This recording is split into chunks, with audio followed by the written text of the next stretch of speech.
Bonjour à tous et bienvenue sur notre chaîne YouTube, la chaîne de Ligne Droite. Je vous invite à vous abonner à cette chaîne, à aimer, à partager, à commenter ces vidéos. C'est très important pour notre référencement et c'est une manière de nous soutenir. Merci à vous tous. Et oui, parce qu'aujourd'hui l'Algérie célèbre le 60e anniversaire de son indépendance. La France et l'Algérie ensemble vont faire des gestes. Le président français fait un geste pour les Algériens et les pieds noirs. Emmanuel Macron appelle dans une lettre à son homologue Abdelmadjid Tebboune à renforcer les liens entre les deux pays.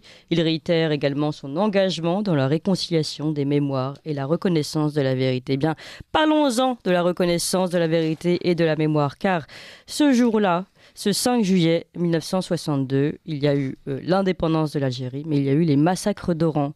Et Jean-Louis Tremblay en a parlé dans un article du Figaro Magazine. Bonjour Jean-Louis Tremblay.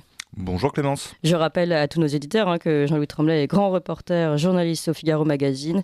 Et donc vous publiez cet article, Indépendance de l'Algérie, le tabou des disparus civils européens.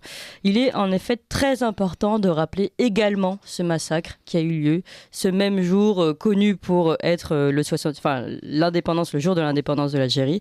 Eh bien, ce même jour, il y a eu le massacre d'Oran, comme on dit. Est-ce que vous pouvez nous raconter un petit peu ce qui s'est passé ? Oui, bien sûr. Effectivement, vous avez d'un côté cette commémoration officielle de l'Algérie pour son indépendance, qui va se faire en grande pompe, un défilé militaire géant à Alger, rue Bloquée, en présence de chefs d'État étrangers, dont le président palestinien Mahmoud Abbas, etc., etc. Avec toujours les mêmes mots, évidemment la France coupable de génocide, si je cite l'équivalent du président du Sénat algérien. Mais le même jour, il s'est passé autre chose pour les mémoires. Le 5 juillet 1962, c'est autre chose, c'est pas seulement l'indépendance algérienne, c'est le massacre d'Oran. Alors Oran, pourquoi ? Parce que Oran reste une grande ville européenne, encore en 1962. Je resitue le contexte. Nous sommes 3 mois et demi après les accords d'Évian de mars 1962. Théoriquement, puisque c'est ce qui a été négocié entre les nouvelles autorités algériennes et la présidence de la République française, la sécurité des derniers pieds noirs et des musulmans ayant travaillé avec les Français devait être assurée. En vérité, depuis 3 mois et demi, en ce 5 juillet 1962, les exactions se sont accélérées. Et notamment à Oran, parce qu'Oran, il reste 100 000 Européens. C'est une ville très européenne. Tous n'ont pas pu partir. Les bateaux et les avions sont pris d'assaut, évidemment, c'est l'exode. Donc il y a là 100 000 Européens. L'indépendance a été reconnue le 3 juillet, 2 jours avant, mais elle ne sera proclamée que le 5 juillet au soir. C'est une date qui coïncide avec d'autres dates. Alors, vous nous en parlez cette date n'est pas anodine, effectivement, parce qu'elle coïncide avec la reddition de Hussein Pacha, le Dey d'Alger, en 1830, le 5 juillet 1830, et qui marquait évidemment le début de la conquête de l'Algérie. 132 ans plus tôt. Donc, hautement symbolique. Oui. Nous avons là, évidemment... Une date sous tension, donc on sous comprend. Tension. Il est évident que les pieds noirs ont compris que ça n'est pas être une journée comme les autres, ce serait même une journée particulière, si on paraphrase Ettore Scola. Elle sera très très particulière, effectivement, parce que tous les ingrédients sont réunis pour qu'il y ait une explosion de haine. La date du 5 juillet, symbolique. Le fait qu'on n'ait pas proclamé l'indépendance tout de suite. Et surtout, la police est assurée par le FLN, Front de Libération Nationale, et son émanation militaire, l'Armée de Libération Nationale. Donc dès le matin, il y a des foules entières de musulmans qui convergent vers le centre-ville. Évidemment, on imagine ce qui se passe, les drapeaux, les cris, les you-you, etc. Et puis, mais au départ, il y a un témoin qui raconte la scène et qui dit qu'il n'y avait pas encore de manifestation d'hostilité. Non. Malgré le fait que ces hommes étaient armés, pour la plupart. Tension, il y a des gens armés, mais au début, c'est pas vraiment un cortège revanchard. Il va se produire un incident qui n'a jamais été véritablement élucidé, un coup de feu. Un coup de feu, vers 11h15 le matin. Et à partir de là, c'est le début de la curée, la boucherie, une sorte de ratonnade géante anti-européen. Tout Oran. C'est de la folie. Alors, je passe les détails. Les exactions sont multiples et variées. lynchage, sévices, torture, etc. etc. Au total, il y aura près de 700 Européens massacrés ces gens-là. On ne connaît pas le nombre exact de musulmans, parce qu'il y a eu aussi des musulmans jugés collabos, renégats par les indépendantistes, par les félagas. Ce que vous dites aussi, c'est qu'il y a un mouvement. Alors, deux choses intéressantes, parce que vous le racontez très bien, c'est dans cet article que je recommande à tous, parce que vraiment, il est très très fort. Il y a des scènes de lynchage, des atrocités, il y a des hommes de la force intérimaire, qui se joignent au lynchage. Et ça, c'est quand même incroyable également. C'est pas seulement des Algériens en colère. Non, bien entendu. Effectivement, il y a ce qu'on appelle les ATO, qui sont les auxiliaires temporaires occasionnels, c'est une unité qui a été de police, qui a été mise en place, une petite police nord-africaine, mise en place après les accords d'Évian, censée garantir l'ordre pour tout le monde, musulmans et européens, qui se joignent au lynchage. Parce que c'est une scène d'hystérie collective qui se produit. Une sorte de catharsis. Oui, c'est ça. Voilà. Donc, alors, ce qu'il faut savoir, ce qui est important, c'est qu'à l'époque, il reste quand même à peu près un peu moins de 20 000 soldats français à Oran, sous les ordres du général Katz. Ce général Katz, qui a été bien souvent incriminé pour son rôle, ou plutôt son non-rôle, parce qu'il n'est pas intervenu, l'armée française, je le répète, voilà, c'est, vers 11h15, premier coup de feu, et le pogrom se poursuit jusque vers 17h, avant que l'armée française n'intervienne officiellement. Il y a eu des actes de courage individuel de la part d'officiers ou de sous-officiers, mais officiellement, l'armée reste à l'intérieur de ses casernements. Bon. Pourquoi ? C'est très simple. Parce que... Quelle horreur quand même, pardon, mais là... C'est atroce. On considère que donc les citoyens français, l'armée est là, 20 000 hommes, et en attendant, des citoyens français se font massacrer, lapider, exécuter sommairement, en direct, et personne n'intervient. Et sous les yeux même de l'armée, qui reste, parce qu'elle est quand même en faction devant les portes de ces casernes. Bon. Mais elle a pour ordre de ne pas intervenir. Parfois, on va les chercher, les citoyens français, chez eux. Hein. Là, on ne parle pas seulement des personnes qui sont dans la rue, il y en a qui sont... On va dans les quartiers non musulmans, on va les chercher. Vous voyez ce que c'est qu'une ville arabe, tout le monde se connaît. Voilà, on se connaît de quartier en quartier. Enfin, il n'y a pas de pire guerre que la guerre civile, puisque chacun se connaît. C'est du voisin au voisin. Évidemment. Alors, ce qu'il faut savoir, tout de même, c'est que ce général Katz, finalement, il agit comme un sous-officier. Voilà, un sous-officier, littéralement, parce qu'il a reçu des ordres. Ces ordres sont tombés de haut, de très très haut. Ils sont tombés de Matignon, de Michel Debré. Je lis la consigne qui a été adressée à tous les préfets au moment des accords d'Évian, parce qu'on savait très bien qu'il allait se passer quelque chose. C'est glaçant. Voici ce que dit Michel Debré, qui reçoit lui-même ses ordres en direct du général de Gaulle. Évidemment, Michel Debré ne fait rien sans l'aval du général de Gaulle. Le déploiement des emblèmes du FLN sera interdit, mais le feu ne sera pas ouvert dans le but de les faire retirer. Les rassemblements de foules et manifestations collectives sur la voie publique restent régis par les précédentes instructions. En cas de violation du cessez-le-feu, si des éléments regroupés de l'ALN se livraient à des opérations de pillage, saccage, destruction, harcèlement ou embuscade sur nos forces et nos installations ou sur les biens publics ou privés, nos forces ne devront riposter que pour assurer leur propre défense. C'est-à-dire, dit Jean-Jacques Jordi, et je renvoie à ce livre qui est excellent, l'historien Jean-Jacques Jordi, qui a signé ce livre, qui fait école pour moi. Un silence d'État, les disparus civils européens de la guerre d'Algérie, édition Soteca en 2012. Un silence d'État, les disparus civils européens de la guerre d'Algérie, remarquable. Voici ce qu'il dit suite à ça. En gros, pour De Gaulle comme pour Debré, le sort des Français, de leurs biens, n'appartient plus à la France, mais doit se régler par l'appel de la commission mixte du cessez-le-feu. Rien n'est prévu pour contrer les enlèvements ou les multiples exactions contre les Européens. En fait, ils sont jetés en pâture. À leur propre sort. Voilà. Et précisons, vous le dites également, que beaucoup de Français d'Algérie ont tenté de partir avant. Ils avaient bien compris que c'était le moment de partir. Seulement, les bateaux et tout ça ont été pris d'assaut également. Donc, finalement, beaucoup sont encore là parce qu'ils n'ont pas pu partir plus tôt. Exactement, ils sont dans une trappe. Ils sont comme une bête piégée, si vous voulez. Ils n'ont pas eu le temps de partir. 100 000, il en reste 100 000, c'est énorme. Et j'ajouterais ce qui est important, ce qu'il faut savoir, c'est que bien souvent, les gens croient que la guerre s'est terminée en mars 1962, avec les accords d'Évian. L'armistice, le cessez-le-feu. C'est totalement faux. Le même Jean-Jacques Jordi, cet historien, a fait un décompte très précis. Du 19 mars 62 au 30 avril 1963, c'est-à-dire un an après l'indépendance.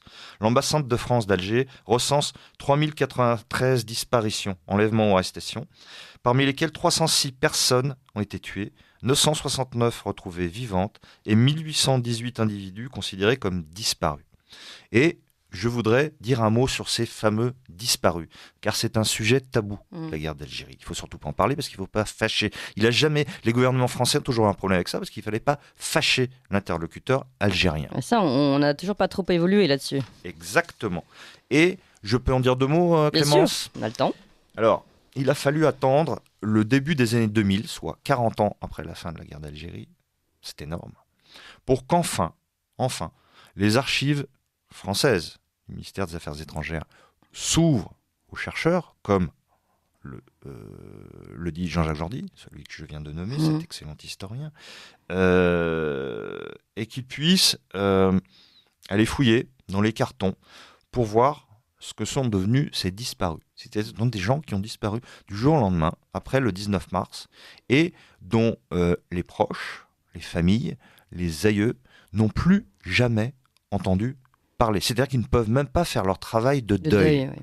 Et évidemment, impossibilité pour eux d'aller enquêter sur place. Et c'est quoi alors ? Vous pensez que ce sont des personnes qui ont été massacrées et les corps ont été jetés quelque part, c'est pour ça qu'on ne peut pas les retrouver ? Alors, il y a plusieurs cas de figure. Il y a évidemment des gens qui ont été enlevés au moment de ce type de manifestation de violence, ce que je viens de décrire, le massacre d'Oran, emmenés quelque part et qui n'ont jamais refait surface. C'est-à-dire qu'elles ont disparu. Dans quelles conditions, on ne le sait pas. Combien de temps ont-elles souffert ? On ne le sait pas non plus. Est-ce qu'elles ont été assujetties à du travail forcé ? Est-ce qu'elles ont été réduites en esclavage dans un bled ? On ne le sait pas, c'est ça qui est horrible. C'est l'incertitude. Voilà. En ce qui concerne les chiffres, voilà, ce qui a été fait aujourd'hui, il y a un site. Heureusement, je dis depuis 2004, il y a un travail qui est effectué par 2 ministères, le ministère des Affaires étrangères et le ministère des Armées. Et effectivement, la parole s'est un petit peu libérée. Alors, on n'en fait jamais grand cas, mais tout de même, au moins, il y a possibilité de chercher. Alors, il y a un site qui s'appelle Mémoire des Hommes, que chacun peut consulter. C'est le portail culturel du ministère des Armées. C'est une référence. Et aujourd'hui, il y a 3 listes. 3 listes qui ont été établies par des historiens et par les archives nationales. Alors, il y a une liste de 1597 noms de civils européens disparus. Une de 101 dont les corps ont été retrouvés et inhumés en Algérie, mais sans que les familles aient jamais pu en être informées. Même encore aujourd'hui ? Même encore aujourd'hui. Et 120 cas dits incertains, entre guillemets, je cite, pas assez d'éléments d'identification. C'est-à-dire qu'on a un prénom, on dit, bon voilà, il ressemblait à telle ou telle chose, il avait les cheveux de telle ou telle couleur. On ne sait pas. Voilà. Et les recherches ne sont pas terminées. Ça continue. On essaye de trouver. Ouais. Tout ça est glaçant, et comme il nous reste encore un tout petit peu de temps, j'aimerais bien qu'on revienne sur le cas du général Katz, puisque vous le disiez tout à l'heure, on a parlé de sa non-intervention, on va dire ça comme ça, c'est-à-dire qu'une attente de l'armée entre le début des exactions et 17h, aucune réaction de l'armée française, et malgré tout, on apprend dans votre article que le 4 août 1962, ce même général sera cité à l'ordre de l'armée. On va lui attribuer la croix de la valeur militaire avec palme. Oui, alors ça c'est extraordinaire. C'est le petit, je dirais, le cynisme gaulien. Extraordinaire, ouais. Disons-le, parce que tout de même le grand responsable de cette affaire, c'est le général de Gaulle. Dit la Grande Zora en Algérie, chez les Pieds Noirs. Je cite notamment un livre qui vient d'être publié, qui s'appelle « Il y a 60 ans, fin tragique de l'Algérie française » par Jean-Baptiste Ferracci, qui fut à la fois soldat dans un premier temps pendant la guerre d'Algérie, puis photoreporter pour le journal L'Aurore, et qui a assisté en direct à ce massacre d'Oran. Et voici ce que Jean-Baptiste Ferracci nous dit. Il décrit par le menu ce qui se passe. On tue à l'arme de poing, l'arme blanche, les pieds noirs, les hommes de la force intérimaire se joignent au lynchage, etc. Et il se pose la question, comment un officier français disposant de près de 20 000 hommes a-t-il pu se montrer à ce point insensible face aux attaques meurtrières de nos compatriotes, et par conséquent les siens, ont été victimes. Pourquoi a-t-il attendu plusieurs heures avant d'ordonner une intervention, etc. Aurait-il reçu téléphoniquement des ordres de Paris lui interdisant d'intervenir ? Donc de l'Élysée. Il l'a démenti, mais il a souvent exprimé ensuite l'amertume d'avoir porté le chapeau dans cette affaire, je cite. En tout cas, oui, effectivement, le 4 août 62, le général Katz sera cité à l'ordre de l'armée pour, je cite, avoir su rétablir et préserver avec force et dignité l'autorité légale et l'ordre public. Cette citation lui vaudra l'attribution de la Croix de la valeur militaire avec palme. Énorme, n'est-ce pas ? C'est affreux. C'est vrai que c'est du cynisme pur. Du cynisme pur. froid. Alors, il y a plusieurs thèses. J'en ai beaucoup discuté avec les historiens. Il y a évidemment le froid calcul du général de Gaulle qui, quand même, est revenu au pouvoir, je le cite, en 1958, le 13 mai 1958, avec le soutien de l'armée française et des Pieds Noirs. C'est le fameux, il en est encore à l'époque du Je vous ai compris. Il sait déjà qu'il ne va pas garder l'Algérie. Il le sait déjà, mais pendant 4 ans, il envoie des appelés combattre et mourir. Bon, donc là, on a quand même 4 ans de cynisme absolument remarquable. Et là, il sait très bien qu'il va se passer quelque chose le 5 juillet, car le général de Gaulle n'est pas idiot, il connaît les dates, il sait très bien que c'est l'anniversaire de la reddition d'Alger, qu'il y a... Oui, puis il y a bien ce mot qui a été donné, cette note signée par Michel Debré. Donc il a prévu qu'il y aura des problèmes. Mais il laisse 100 000 Européens jetés en pâture.